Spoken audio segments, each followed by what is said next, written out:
What if I told you the smallest thing you do today might matter more than your biggest goal? That one quiet choice to pause, to breathe, and to try again might actually shift your life more than any grand plan. Because we've been taught to think big. But what if true change starts small and stays small on purpose? Let's talk about that. Because this is a conversation about healing without hustle, growth without pressure, and why you don't have to burn yourself out to become who you already are. Let's be honest, goal setting sounds good until it doesn't. We set goals because we're told we're supposed to. What's your 5-year plan? What are you working toward? You need to aim higher. So we dream big. We want to write the book, build our business, and run the marathon, all while fixing our lives. And in the beginning, it feels exciting, motivating, like momentum. And then reality sets in. The goal feels far away, the path unclear, and life gets busy. What was once inspiring becomes overwhelming. You start feeling like you're falling behind, like you're not doing enough. You beat yourself up for lacking discipline and for being unproductive. The weight of the goal seems heavier than the goal itself. It's not just about the goal. It's about what we believe the goal will give us. We think, if we hit the milestone, I'll feel confident. If I succeed at this, I'll finally feel proud. If I accomplish enough, I'll prove I matter. So we don't just chase goals, we chase identity. And that's the trap. Because now, not only are you trying to improve your life, you're trying to validate your existence at the same time. And when you fail or fall short, it doesn't feel like a setback. It feels like a confirmation of everything you feared about yourself. This is why big goals can become toxic, even when they're well-intentioned. Here's something you probably felt, even if you didn't have the words. Your nervous system doesn't care about your vision board. It cares about safety. It cares about what's happening right now, not your 10-year plan. If your goals feel like pressure, your body will respond with resistance. You'll procrastinate. You'll overthink. You'll self-sabotage. Not because you're lazy, but because you're overwhelmed. Your nervous system isn't trying to destroy your dreams. It's trying to protect you from drowning. That's why the path forward isn't more hustle. It's learning how to move slowly enough to feel safe again. Stillness feels like failure, but it's actually the foundation. This is something we say a lot on Inner Atlas. Stillness is uncomfortable, but it's also transformative. And when you let yourself stop, when you pause instead of pushing, you'll hear something underneath the noise. I don't want to live like this anymore. Not because you're broken, but because a version of you that thought success was a solution is starting to let go. Stillness is where healing begins. It's the moment you finally realize, I don't need to become anything else to be allowed to rest. And from that place, everything starts to shift. Let's go deeper. Why do small steps work when big goals fail?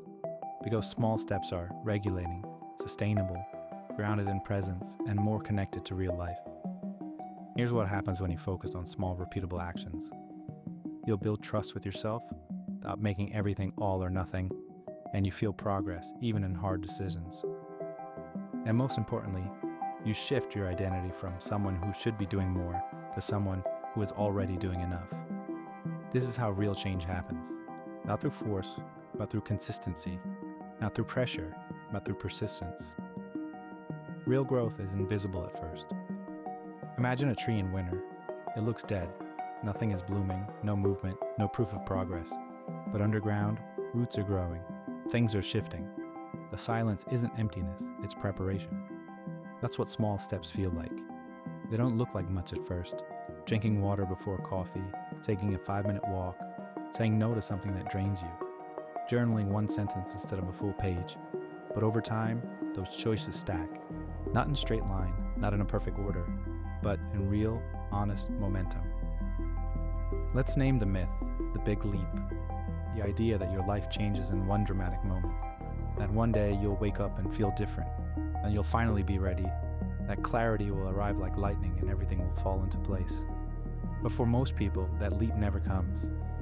Even when it does, it's almost always built on the back of hundreds of small, quiet decisions. The courage to rest, the choice to speak kindly to yourself, the practice of listening when it would be easier to avoid. That's the real leap. It doesn't just look flashy. it looks like real life. Here's the thing about big goals. They often carry the energy of escape. I want to build this business so I can finally leave this job that I hate. I want to change my body so I don't feel ashamed anymore. I want to reach this income level so I never have to feel poor again. And those desires make sense. But when your goals are built around escape, your life becomes a place you're constantly trying to run from. Instead, what if your life was something you built in small layers, day by day, with choices you actually enjoy? What if peace wasn't a reward waiting at the end of the finish line, but something you practice every day, on the track? Let's bring in some science. Behavioral researcher B.J. Fogg, who created Stanford's Behavior Design Lab, found that one of the biggest mistakes people make when changing habits is they think they need more motivation. What actually works? Making the action so small, you don't need motivation at all. Instead of saying, I'll journal 3 pages a day, say, I'll write 1 sentence after I brush my teeth. Instead of saying, I'll meditate 30 minutes, say, I'll sit for 1 minute and breathe. Instead of, I'll work out every day, try, I'll stretch for 30 seconds. Why? Because success creates momentum. Tiny actions build confidence, and your brain starts to identify as someone who does the thing, not someone who's always trying to do it. Start where you are, not where you should be. Let's be honest, there's probably a part of you that thinks you should be further along by now. That voice that says, you should have figured this out already. Why are you still struggling with this? Other people are doing more. What's wrong with you? That voice is lying. You're not behind. You're exactly where you're supposed to be. Not because life is perfect, but because this is the moment that needs your attention. Start here, with one choice. Not because it'll change everything overnight, but because it's the only place you ever actually live. Questions to guide your small steps. You don't need a perfect plan, you just need better questions. Here are a few. What's the smallest thing I can do today that feels kind to my future self? Where do I feel pressure, and how can I soften it? What would enough look like today? If I don't have to prove anything to anyone, what would I still want to do? Let those questions shape your next step. Let them guide your energy, not just your actions. Because how you feel along the way matters just as much as where you're going. Big goals will tell you to sacrifice the present for the future. Small steps will teach you to meet yourself here again and again. Big goals want proof. Small steps want presence. And when you stop meeting your life to look impressive, you'll start building a life that feels aligned. You don't need to move fast. You just need to move real. That's enough. That's always been enough. Watch the next video, because one small step is already enough.